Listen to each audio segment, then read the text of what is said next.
Hello viewers, welcome back to Daily Retro. Today we've got another episode of retro gaming news and additions for you guys. As you can see, we're in a brand new sofa today.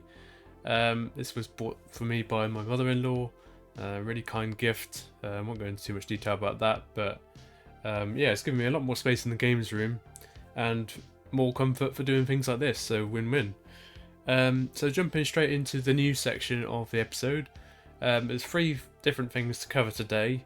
I wouldn't necessarily call them all sort of retro related, but yeah, nonetheless. The first piece of news has been covered by a lot of other channels that a lot of you I know are subscribed to, like Generation Pixel and people like that. And that's down to the Google Stadia streaming gaming service closing in January, I think it is. Everyone kind of knew that streaming gaming was never really going to take off, even from a big company like Google. The only real game that was on that platform, I think, that people sort of wanted it for was Cyberpunk. But Cyberpunk obviously still wasn't an amazing game. It's okay. Yeah, I still try and go back to it, and I never really get into it. Even as an RPG lover, I just can't get into it. But yeah, that service is shutting down in January due to lack of popularity, and they're giving refunds to people who have bought anything on there, which is good to see. They're not just sort of leaving people in the dark, but it does sort of introduce the dilemma of what the controllers are going to be for.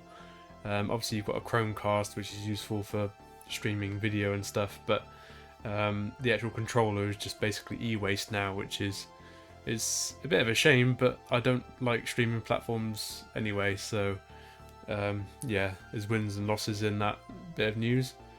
Yeah, not going to talk too much about that one, because the other two pieces of news are a lot more sort of retro gaming related. So secondly is the Analogue sort of blog post recently came out about the Analogue Pocket adapters and the Analogue sort of consoles. So the console-wise, the Super NT and the Mega SG, which are very, very popular FPGA hardware consoles for the Super Nintendo and the Mega Drive, they're going up for one last pre-order on the 28th of October. I think it's at 8 AM on the Pacific time, which is about 4 PM UK time, I think. So I'll hopefully get this video out before that. But yeah, that's going to be the last ever run of that console. I don't think that's actually going to be the last sort of iteration of that, because the popularity of those consoles is so high for Analogue. I think they're just gearing up to release a 4K potentially outputted version, which is more than possible nowadays, given that hardware costs do come down over time. And then secondly, on the Analogue front was the release of the Analogue Pocket adapters. These came out on the 21st of October for pre-order, but I think again they're going to take into about Q3 next year. This was for the Atari Lynx, the what else was there? The TurboGrafx PC Engine, and the Neo Geo adapters, Neo Geo Pocket Color. Sorry, yeah. Those are kind of people are in two minds whether to get them now because of the release of Open FPGA. The developers have now developed cores for those consoles already on the console, just via playing ROMs via the SD card. So it's really only going to be for people who really want to play off original carts, which I don't think will be that many people, because the Pocket was designed OEM just for the Game Boy stuff, and that will be what I will use mine for eventually when I get mine. Mine's due to come in the next 2 months. I have no clue when yet, but hopefully by the end of the year it'll be with me. And yeah, that's a really interesting piece of Analogue news. And yeah, moving on to the third piece of news. So the last bit of news is down to retrogamingcables.co.uk, which are going to have many mentions in this episode, in the additions bit. But they are releasing a 5-port Scart Switch for the RetroTink 5X upscaler. And I've just seen, as of recording this video, that they've just released a price for it. It is reasonably expensive. It's £59.99 or £60 if you want to make it even. That is a lot for a Scart Switch, but it is something that fits perfectly against the side of the RetroTink 5X.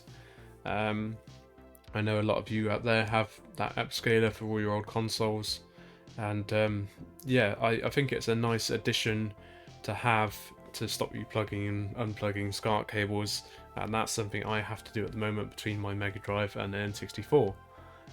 So it will solve problems for you like that. But yeah, that's obviously going to be a very high quality product. Retro gaming cables always are. So yeah, I probably will get it eventually. But yeah, stay tuned for that in a future episode most likely. So on to the pickup side of this episode, guys. We've got a few different things to show you today. So I did have one little trip to the Gloucester Retro Gaming Shop, Games and Collectibles, and picked up 3 titles. I think these were about £5 each. So again, pretty good value and always very nice condition from Ian. So we've got Simpsons Road Rage on the PlayStation 2. This is something I've not really ever got into. I remember playing it as a multiplayer title, not really as like a career game, and I went back to it the other day, and it does still seem that way as way more fun as a multiplayer game, but that's fine because me and the wife love playing things like that with arcade races. Yeah, really fun title, nice and cheap. Absolutely love hit and run, and it is very similar sort of driving mechanics in that game. So second is Worms Forts Under Siege. As you can see, this was actually published by Sega, and obviously made by Team 17, as with most of all of the Worms titles. But yeah, again, really nice condition, and I've just been collecting a lot of the Worms titles, to be honest, because things like Hogs of War and Worms are just a type of game that I really enjoy whacking on to play for an hour. So yeah, looking forward to playing that. I know it has a much better campaign mode than a lot of the Worms games, so yeah, intrigued to play that soon. And then lastly from Ian's shop was Need for Speed Hot Pursuit. So the fact that I'm playing a lot of Need for Speed at the moment on PlayStation 3 through Carbon and Most Wanted recently made me want to buy this. I didn't know till recently that Criterion Games are the ones who make these now. They're obviously responsible for the Burnout series, so you see a lot of Burnout style mechanics. It did remind me a lot of how the crashes sort of work in Burnout Paradise, which is an incredible game, and urge everyone to try that game. So yeah, that was a must-have, and yeah, nice and cheap again, so it's worth having.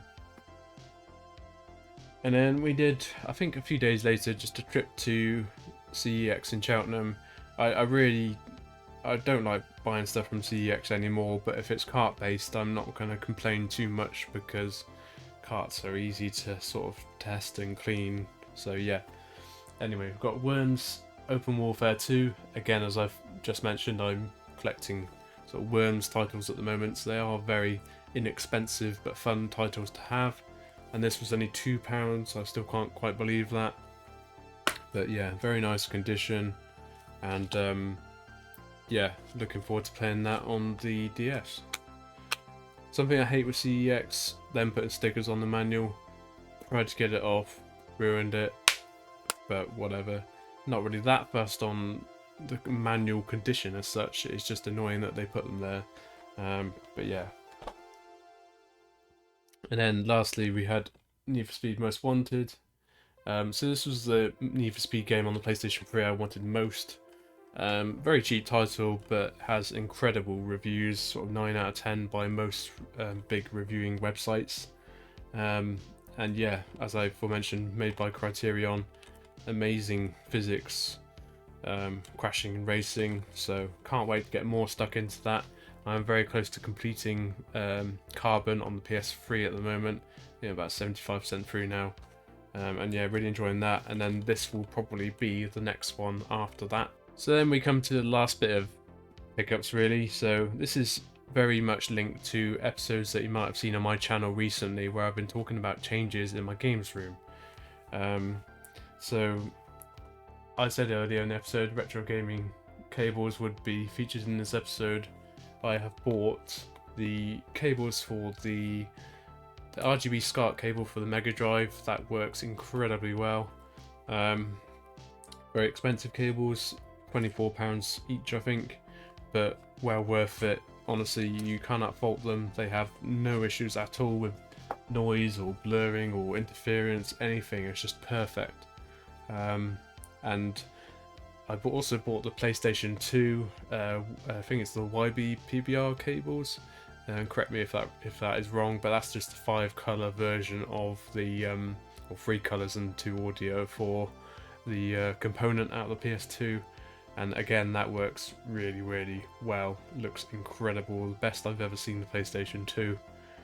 And that all links into the most expensive pickup for quite a while, the RetroTink 5X. So for those of you who don't know, I've talked about this a lot on my channel, but I've been umming and ahhing about actually buying one. This is a 5x upscaler, so you can basically take PlayStation 2 or GameCube generation consoles onwards up to 4K resolution, I think it is. At the moment I think I've got 1080p telly, but even on that it looks incredible, and I will obviously upgrade the telly eventually. But yeah, it takes in the YB PBR and the S-Video on the rear, and then on the side you have SCART, and that takes RGB SCART as well as component over SCART. So yeah, it's very adaptable upscaler, very easy to do the firmware update on it as well, as Marcus at Dads and Lads Gaming sort of told me to do, and that was a big upgrade as well. It made the menu system incredibly sort of easy to use, and it just gets powered off my USB port off my telly, and it's been a nice thing to install because it's maybe obviously rework my cabling, but also go back to the sort of analog way of thinking where I'm just playing off original hardware using the best analog style cables, and then just using this device to get them upscaled nicely onto a HD TV. I'm not sort of using the Rad2Xs anymore. The Rad2Xs were a nice sort of fundraiser for this device, so I don't think I've paid much more than 80, maybe £100 for the 5X, because I was able to sell the Rad2Xs in my other consoles because they became irrelevant sort of thing. So yeah, really impressed with this device. There are obviously lots of videos on it. I'd recommend going to look at retro RGB videos on it if you are interested. He explains it much better than I ever could. But yeah, I am looking at getting the Scart Switch for it as well, and yeah, really excited to play more of my old consoles because of this. It has literally made my life before HDMI consoles just look incredible, and it makes me go back to it even more, which is something you'd obviously want in your games room. You want to be able to play your old consoles in the best way possible, and that's what it achieves.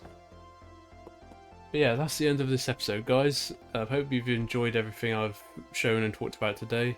Leave a comment and a like down below if you've enjoyed, and don't forget to subscribe. We'll see you very soon for another episode. And just as a last little note, there will be a games room tour, an in-depth one, coming very soon on the channel, so look forward to that. Cheers.